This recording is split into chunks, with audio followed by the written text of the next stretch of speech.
Welcome to Session 7, Using Inquiry to View the Long-Term Care Screening Document. In this session, I will describe how to navigate to and view a long-term care screening document saved in the MMIS. If you are new to using MMIS, you should first review the previous introduction and navigation courses. We will review these screens in the order in which they will appear. Main menu, where I select the screening subsystem. Key panel, where I indicate what action I want to take for which type of document using at least one criteria. Selection. This screen will appear when more than one document is saved. Detail screens ALT1 through ALT6 in the long-term care screening document. And comment screens, where additional information can be entered in text form. I will also demonstrate how to identify a document on the key panel screen. Select documents from the selection screen, the PF or programmable function keys that can be used, review the edit line, and the methods to move from one screen to another. Use DHS Form 3427 LTC screening document to follow along. Logging into the system is explained in Session 2. As previously mentioned, you will only see those subsystems in MMIS on the main menu that are included in your security level. I show the MMIS main menu on my screen now, and I will select screenings on the screen by placing an X at that line. I press Control, and the key panel screen appears. Remember to use your Tab key to move across fields in the screen. To view saved screening documents, I place an I for inquiry in the action code field. The document type field limits your inquiry to either the L for long-term care screening documents, D for developmental disability screening documents. The type L and H uses the same screens. You can indicate the type here, or for inquiry purposes, this field can be skipped so all documents can be viewed. Now I'll show you different ways to view a screening document. In Section 1 of the key panel screen, I can select the document by using the document control number assigned to the individual screening document, or the recipient's PMI number, or the case manager, assessor, care coordinator, provider number. You can only enter one criteria in this section. Using the case manager number and pressing the Control key will bring up a screen showing all saved screening documents for that case manager.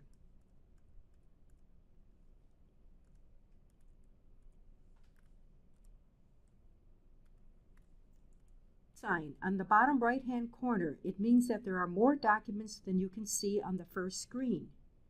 Use the F7 and F8 keys to scroll on the list.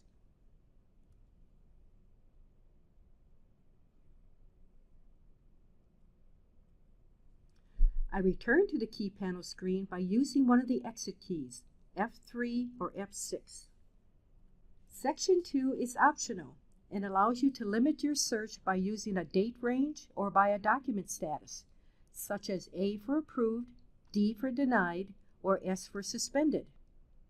For example, if I use the case manager provider number in Section 1 and the suspended status in Section 2, when I press the Control key, I will see only the suspended screening documents for that case manager number, if any are saved.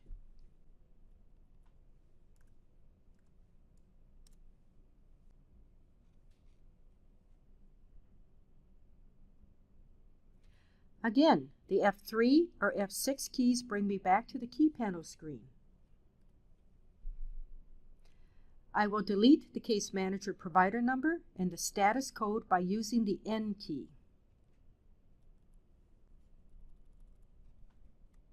Now I will use the PMI number in the recipient ID field and then use the Control key.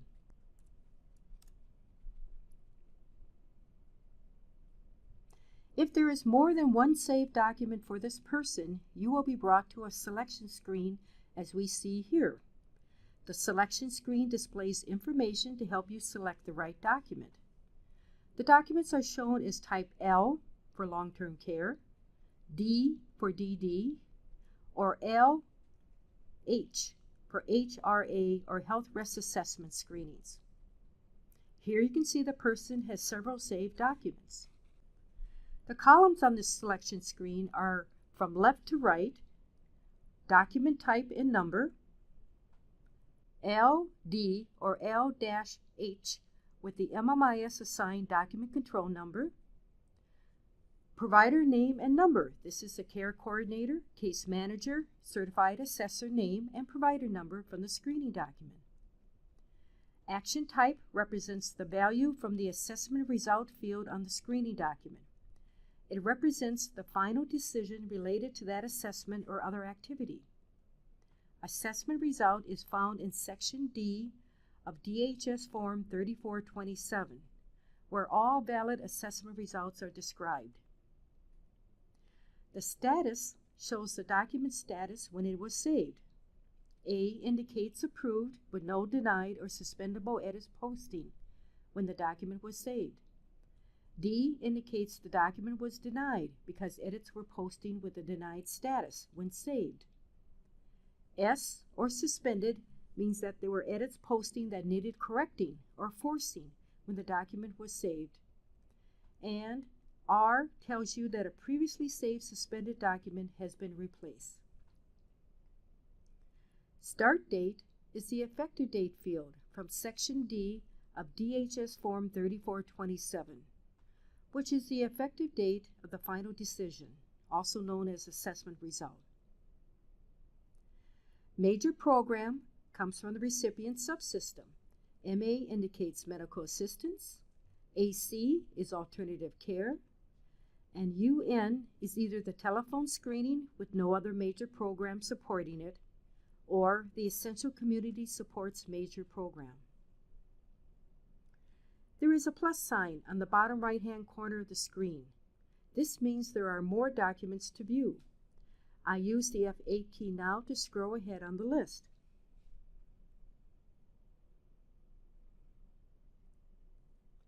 And the F7 key to bring me back to the beginning of the list. To select a document, I move the cursor to the document line I want, place an X on the line, and press the Control key.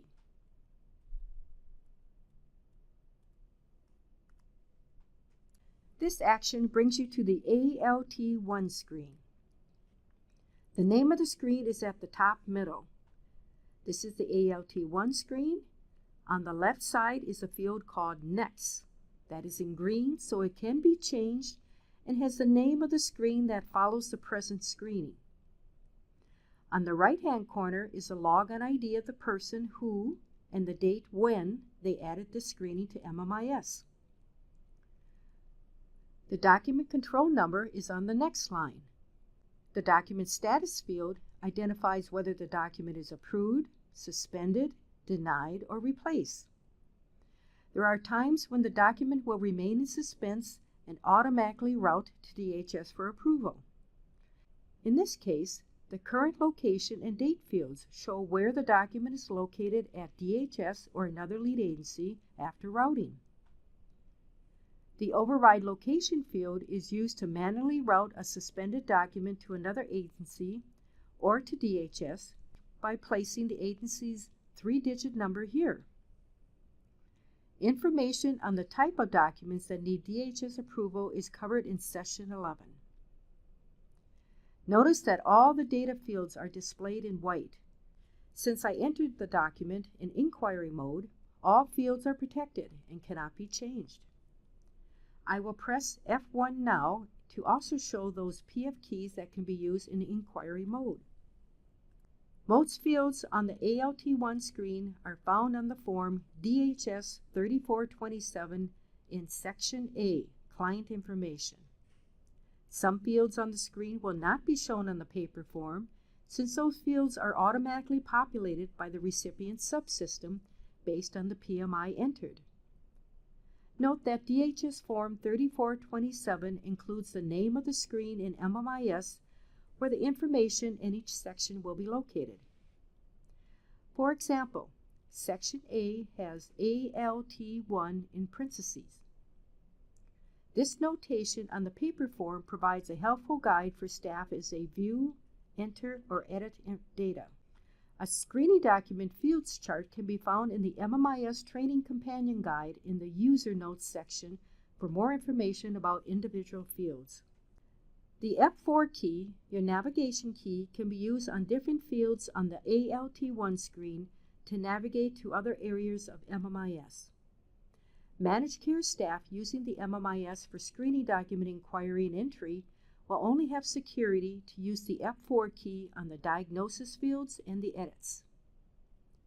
I can navigate to the recipient subsystem to view eligibility information for this person with the cursor anywhere on the screen when I press the F4 key now. The recipient subsystem screens are reviewed in more detail in Session 5. Pressing the exit keys, F3 or F6, always returns you to the screening document after you navigate. Placing the cursor on any of the diagnosis fields and pressing the F4 key will bring you to the reference subsystem.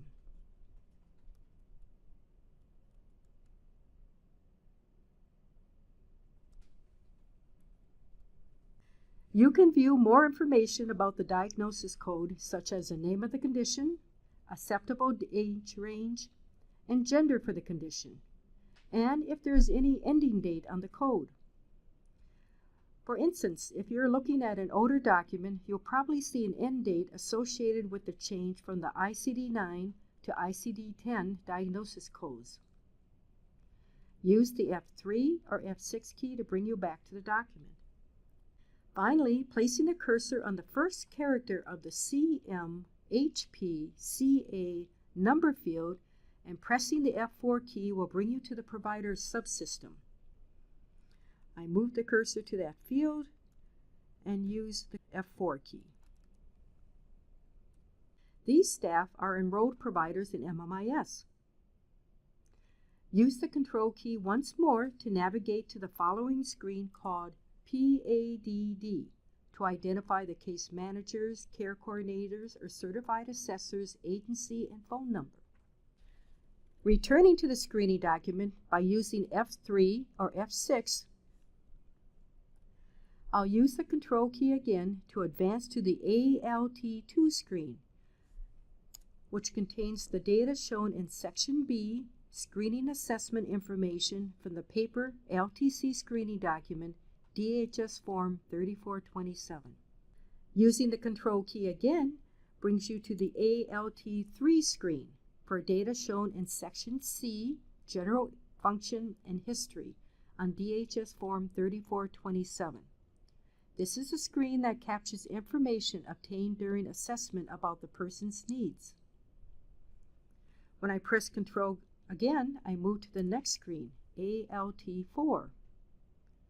The ALT4 screen shows data from sections D, E, and F of the paper LTC screening document form. This screen captures information related to the outcome of assessment for people, additional program management activities such as changes in programs, assessor conclusions, and establishment of program eligibility. Note the difference in budget amounts if this person chooses the CDCS option versus the regular elderly waiver or alternative care case mix budget. I press Control to move to ALT5. The ALT5 screen shows data from Section G, Service Plan Summary on the paper LTC screening document. This section is important to identify all the services under different sources of support. The 2-digit code representing the service is paired with a 1-digit character that represents the funding source. For the Elderly Waiver Program, the funding source code C represents the services provided by a customized living CL services provider. And at least one service with this source code must be present on the screening document to authorize this service on the Elderly Waiver Service Agreement. If authorizing EW 24-hour customized living, one of the service codes that describes eligibility for 24-hour customized living services, shown as values 58, 59, 60, 86, and 87 on the paper form is also required to authorize 24 customized living service on the service agreement. The alternative care and elderly waiver programs required at least one AC or EW program service other than case management listed with a funding code F. Other sources using funding code F are Medicare, medical assistance, Title III, etc. The Moving Home Minnesota program shows services with the funding code M. Services provided with no payment are listed with funding code I. Services with a stipend or small fee are listed with funding code Q. Other services that were offered to the person but not taken are listed with funding code O for offered. In all cases, there cannot be duplicates. A duplicate is the same service code with the same funding code listed more than once. I press the Control key once again. The ALT6 screen will only appear when the program type recorded on the ALT4 screen, which is Section F of DHS Form 3427, is alternative care or essential community supports. The fields on the ALT6 screen are located in Section H of the paper form. This is where the address and other information is collected for people on these programs, since they do not have a financial worker. The gross and adjusted income plus the gross and adjusted asset amounts assure that the person is financially eligible for the AC or ECS program. In later sessions, you will see how information collected here interfaces with the recipient subsystem. I press Control again to move to the first of three comment screens. Remember that any person with MMIS access to screening documents can view notes on these screens. HIPAA and data privacy rules should be kept in mind when using these screens. Comments carry over to later screening documents entered for the same person and should be deleted if no longer applicable. At the bottom of the screen is the edit line that identifies the edits that were posting and not corrected at the time the document was saved. Each edit has a status number and title. While 4 edits can be shown at one time, the PF keys F7 and F8 will scroll to view other edits when there are more than 4. Up to 25 edits may post at one time. See Sessions 8 and 8A to understand how to view edit text using the F1 or F4 keys, the types of edit statuses, how the edits affect the document status, and how to correct edits before you save a document. You can move around the screening document screens in another way. As mentioned, the name of the screen you are on appears in the middle of the top line on the screen. The next field at the top left corner shows you where you will go next if you just advance using the Control key. Since the next field is green, it is a field that you can type in. If you type in the name of the screen you want to go to in the next field on the top left-hand side of the screen and use the Control key, like I will do, you will advance to that screen.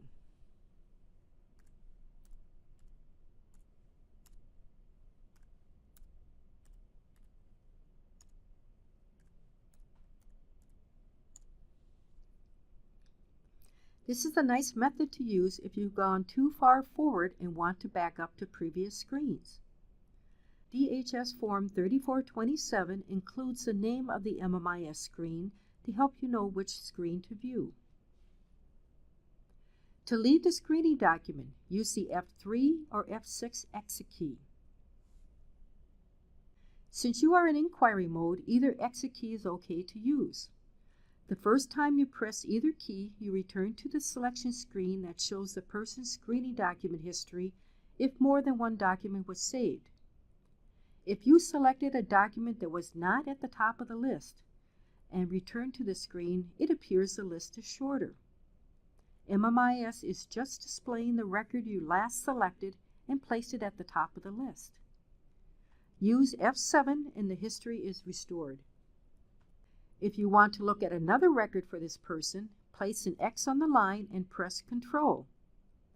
If not, press F3 or F6 again and you will back out to the key panel screen.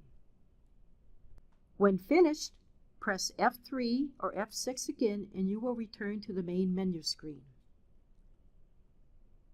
If you use either of these exit keys one too many times and find yourself on the session terminated screen and you want to continue in MMIS, type in MW00. Remember, these are zeros. Press Ctrl, and this will take you back to the main menu screen. Otherwise, if you are finished, type log off at the session terminated screen to properly exit the MMIS application.